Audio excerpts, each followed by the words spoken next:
Hi everybody, it's Curtis here. This is part 2 of the tire swap, and I gotta say the day seems to be a success so far. I'm actually just on the tail end of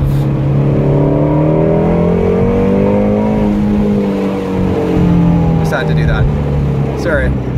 Just on the tail end of a quick test drive here after getting the 2 new tires in the back and then moving the OE Michelin rears to the front. Car seems great. I was a little worried after I did the first back tire. It's filling the fender fairly nicely to the point where I thought it might be a bit too much, and I guess the telling tale there is going to be, you know, on the track and how much roll I get. But for now, it seems to be fine. The look is much better if you like a larger tire and less fender gap. So I'm gonna pull in here and I'm gonna jump out and we'll do a little walk around, and I'll show you basically how the tires turned out, the finished product, and what it looks like. So basically, again, what we did is I made a really nice $1,800 investment, so it was a bit of a gamble. Certainly, you know, if I wouldn't have drove on them, I could have taken them back out. Again, what I was doing was 1 tire at a time, so I did it in my garage. I did it myself, make sure that, you know, nobody was scratching my rims at the tire shop, buzzing the nuts off, as well as jacking is really tricky on the Shelby.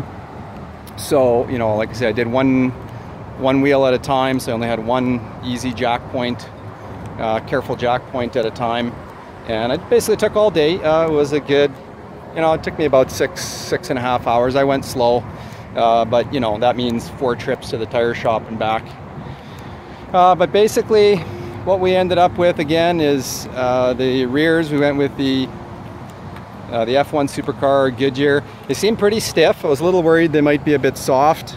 So that's helping, you know, eliminate a little bit of that roll on the corners. You can see the gap is very minimal there now. In fact, I didn't use spacers, but that tire is, let me go to the other side here.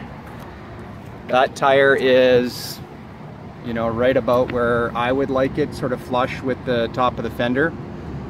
So I think it has a really great stance. What else can I tell you? It looks good. It seems to handle fine. There's no ill effects as of yet to performance. I did give it a little bit of a chirp in amongst traffic there, and the tires seem to be maybe a touch harder actually than the Michelins. But aside from that, I'm happy so far, and I really like the look. It certainly gave the car a whole bunch more attitude. Not that it needed it, but I think it sort of went that extra mile there now. And like I say, seems to be a success. It's an $1,800 gamble, and it paid off so far. So that's pretty much a big relief. I think it's time to go do a couple burnouts and have some beer. Take care, everybody.